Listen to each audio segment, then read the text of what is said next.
बनाने की जो कोशिशें कर रही है उनका मकसद एक ही है कि इस मुल्क में अमन को खराब किया जाए। वजीर आजम का मकसद एक ही है कि मस्जिद और मंदिर के नाम पर अवाम हमेशा लड़ते रहे, और उस बिल का मकसद ये नहीं है कि वक्फ की जायदादों को मजबूत किया जाए या उनकी हिफाजत की जाए।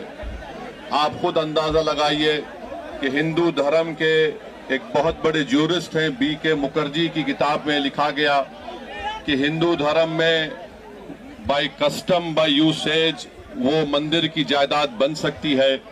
तो नरेंद्र मोदी वक्फ के वक्फ बाय यूजर को इस तरह से खत्म कर रहे हैं कि अगर कोई डिस्प्यूट होगा या गवर्नमेंट प्रॉपर्टी होगी तो वक्फ बाय यूजर नहीं रहेगा। दिल्ली में 123 वक्फ की जायदादें हैं जिस पर दिल्ली हुकूमत का दावा यह है, मरकजी हुकूमत का, कि ये गवर्नमेंट की प्रॉपर्टी है। कलेक्टर को इख्तियार देने का मतलब यही है कि कलेक्टर हुकूमत के हक में फैसला देगा। जिस मस्जिद के इमाम हमारे भाई मौलाना मोहिबुल्लाह नदवी साहब हैं, वहां पर मरकजी हुकूमत कहती है कि वो गवर्नमेंट की प्रॉपर्टी है। अगर कल खुदा ना खास्ता ये कानून बनेगा तो कोई भी जाकर मरकजी हुकूमत की तरफ से, दिल्ली सरकार की तरफ से वहां पर एक नोटिस लगा देगा कि ये वक्फ की प्रॉपर्टी नहीं है। हिबा को निकाल रहे हैं, ट्रांसफर ऑफ प्रॉपर्टी में हिबा है मगर कोई गिफ्ट नहीं कर सकता वक्फ की जायदाद को। नरेंद्र मोदी आजकल भारत के हमारे फजीलतुल शेख बने हुए हैं और ये बता रहे हैं कि अगर कोई मुसलमान होता है तो उसको 5 साल तक वो वक्फ को नहीं दे सकता है। ये कहां से इनको मालूम हुआ, कौन से फिक़्ह ये की किताब में लिखा गया? तो इनका मकसद एक ही है कि भारत के मुसलमानों से उनकी सियासी और मजहबी शनाख्त को छीन लिया जाए। मैं आपको बता रहा हूं कि इस बिल का मकसद मुसलमानों से मस्जिदों को छीनना, दरगाहों को छीनना, कब्रस्तानों को छीनना, इवैक्यू प्रॉपर्टीज को छीन लेना, ये मकसद नरेंद्र मोदी की हुकूमत का है। भारत में बांग्लादेश की हसीना अच्छी लगती है, हिंदुस्तान का हुसैन भाई अच्छा नहीं लगता। All India Muslim personal law board जंतर पे मंत्र पढ़ने नहीं आया है। हिंदुस्तान में 16वें रोजे पर सलाम पेश कर रहा है, 17वीं रोजा यौम बद्र को याद कर रहा है। अपने अधिकार के रक्षा के लिए आए हैं। मैं पूछता हूँ इस देश से, अगर यहाँ एक शाकाहारी पत्नी मांसाहारी पति के साथ अपने जीवन को बिता सकती है तो हिंदू और मुसलमान इस देश में साथ में क्यों नहीं रह सकते? सिर्फ हमारे साथ इफ्तार अच्छा लगता है?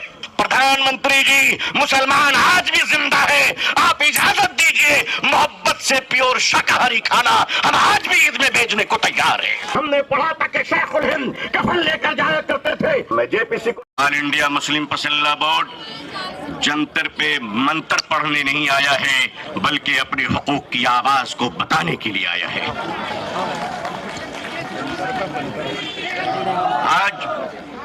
आज रोजेदारों का ये हसीन मजमा हिंदुस्तान में 16वें रोजे पर सलाम पेश कर रहा है तो वादिये बदर में आज 17वीं रोजा यौम बद्र को याद कर रहा है। जब हक के लिए तुम उठोगे तो अल्लाह तुम्हें कभी मायूस नहीं करेगा, अल्लाह तुम्हें कभी जलील नहीं करेगा। ऐ रोजेदारों के अजीम मजमे है मुसलमानों, आप आज ये बता दीजिए कि जिस तरह इफ्तार में वक्त से पहले आप गिलास शरबत की पिया नहीं करते, उसी तरह मजमे आम में भी अपने डिसिप्लिन को कभी तोड़ा नहीं करते।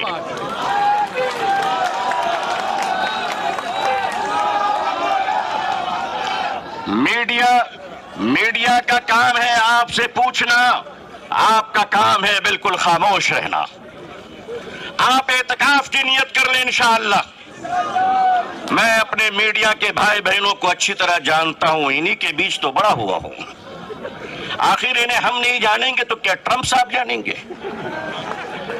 इनका और हमारा बड़ा गहरा रिश्ता है, लेकिन आपको ये बता देना चाहते हैं, हमें यहां लड़ने या हुकूमत को धमकाने या किसी समुदाय विशेष को ललकारने के लिए नहीं आए हैं, बल्कि जंतर मंतर पर लोकतंत्र और संविधान में दिए गए अपने अधिकार के रक्षा के लिए आए। और यकीनन ये लड़ाई सब लोगों की है, और अगर इस लड़ाई को अकेले अकेले लड़ा जाएगा तो हो सकता है थोड़ी दिन के लिए वो जीत जाएं, لیکن ایک بات کا یقین ہے، میں اپنے مسلمانوں سے اور فکر مند سٹیزن سے، بھارت کے جو لوگ چنتا میں ہیں کہ یہ بھارت جا کہاں رہا ہے، بنایا کیا جا رہا ہے، یہ جو میجورٹورین اسٹیٹ بنانے کی کوشش ہو رہی ہے، اس کا بہترین جواب ہے جو انہوں نے کہا ہے کہ یہ اقلیتوں کی اکثریت کا ملک ہے، اور ہمیں صرف ہمیں نہیں جمع ہونا ہے بلکہ ہمیں اپنے ساتھ اور بھی سب کو جمع کرنا ہے۔ ایک بات یہ ہے۔ دوسری بات یہ ہے، ہر لڑائی کے لیے قربانی کی ضرورت ہوتی ہے۔ آپ لڑائی لڑیں گے اور آرام سے بیٹھے رہیں گے، کام نہیں ہوگا۔ اور جو بات انہوں نے کہی کہ بس انف، بہت ہو گیا، تو قربانی دینے کے لیے ہمیں تیار ہونا چاہیے۔ میں مہمانوں کا وقت نہیں لوں گا، میں تو اندر کا آدمی ہوں، مہمان نہیں ہوں۔ بہت سارے مہمان یہاں موجود ہیں، تو میں ایک شعر پہ اپنی بات ختم کرنا چاہتا ہوں۔ یہ آگے کا عزم ہے ہمارا۔ تھوڑی تکلیف رسن، کلیم عاجز مرحوم نے کہا تھا، تھوڑی تکلیف رسن پھر تھوڑی سی تکلیف دار۔ رسن کہتے ہیں جیل کو، تو اب صرف سڑک سے کام نہیں چلے گا۔ تھوڑی تکلیف رسن پھر تھوڑی سی تکلیف دار، اس کے بعد اے دوستو آرام ہی آرام ہے۔ بہت بہت شکریہ مولانا محبوب مدنی صاحب۔ اب میں ایک اہم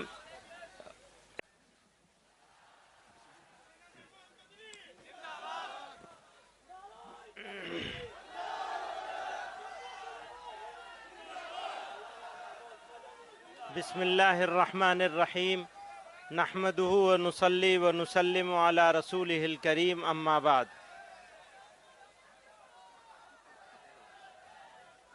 ابھی بہت سارے لوگوں نے اس ایکٹ کے بارے میں اور اس ایکٹ کے سویدھان ویرودھی، دستور مخالف ہونے کے بارے میں تفصیل سے بات کری۔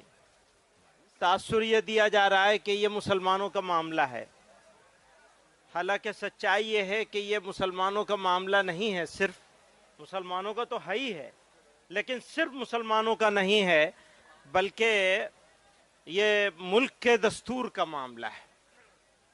اس ملک کے دستور سازوں نے، ماڈرن انڈیا کے جو آرکیٹیکٹ تھے، انہوں نے جو خاکہ بنایا تھا اس ملک کا، اس کو یہ لوگ توڑ دینا چاہتے ہیں، توڑنے کی سمت میں چل رہے ہیں۔ ہمارے گھروں پہ بلڈوزر چل رہے ہیں، مسجدوں اور مدرسوں پہ بلڈوزر چل رہے ہیں، اور اب یہ وقف ایکٹ کے ذریعے سے بھارت کے دستور پر، سنویدھان پر بلڈوزر چلایا جا رہا ہے، چلانے کی کوشش ہو رہی ہے۔ تو میں اس کی مخالفت تو ہر حال میں کرنی ہے، لیکن آگے کا لائحہ عمل کیا ہوگا، آگے کیسے کیا جائے گا، اس کو یہ لڑائی کیسے لڑی جائے گی؟ تو جیسا کہ سب لوگوں نے کہا کہ یہ شروعات ہے، تو جب کسی چیز کی شروعات اتنی خوبصورت ہو تو اس کی جوانی اور اس کا شباب کتنا خوبصورت ہوگا۔ مجھے ہمارے سکھ سماج کے ذمہ دار، میں ان کو مبارکباد دینا چاہتا ہوں، اور یقیناً یہ لڑائی سب لوگوں کی ہے، اور اگر اس لڑائی کو اکیلے لڑا جائے گا تو ہو سکتا ہے تھوڑی دن کے لیے وہ جیت جائیں، لیکن ایک بات کا یقین ہے، میں اپنے مسلمانوں سے اور فکر مند سٹیزن سے، بھارت کے جو لوگ چنتا میں ہیں کہ یہ بھارت جا کہاں رہا ہے، بنایا کیا جا رہا ہے، یہ جو میجورٹورین اسٹیٹ بنانے کی کوشش ہو رہی ہے، اس کا بہترین جواب ہے جو انہوں نے کہا ہے کہ یہ اقلیتوں کی اکثریت کا ملک ہے، اور ہمیں صرف ہمیں نہیں جمع ہونا ہے بلکہ ہمیں اپنے ساتھ اور بھی سب کو جمع کرنا ہے۔ ایک بات یہ ہے. دوسری بات یہ ہے ہر لڑائی کے لیے قربانی کی ضرورت ہوتی ہے. آپ لڑائی لڑیں گے اور آرام سے بیٹھے رہیں گے کام نہیں ہوگا. اور جو بات انہوں نے کہی کہ بس انف بہت ہو گیا, تو قربانی دینے کے لیے ہمیں تیار ہونا چاہیے. میں مہمانوں کا وقت نہیں لوں گا, میں تو اندر کا آدمی ہوں, مہمان نہیں ہوں. بہت سارے مہمان یہاں موجود ہیں, تو میں ایک شعر پہ اپنی بات ختم کرنا چاہتا ہوں. یہ آگے کا عزم ہے ہمارا. تھوڑی تکلیف رسن, کلیم عاجز مرحوم نے کہا تھا, تھوڑی تکلیف رسن پھر تھوڑی سی تکلیف دار. رسن کہتے ہیں جیل کو. تو اب صرف سڑک سے کام نہیں چلے گا, تھوڑی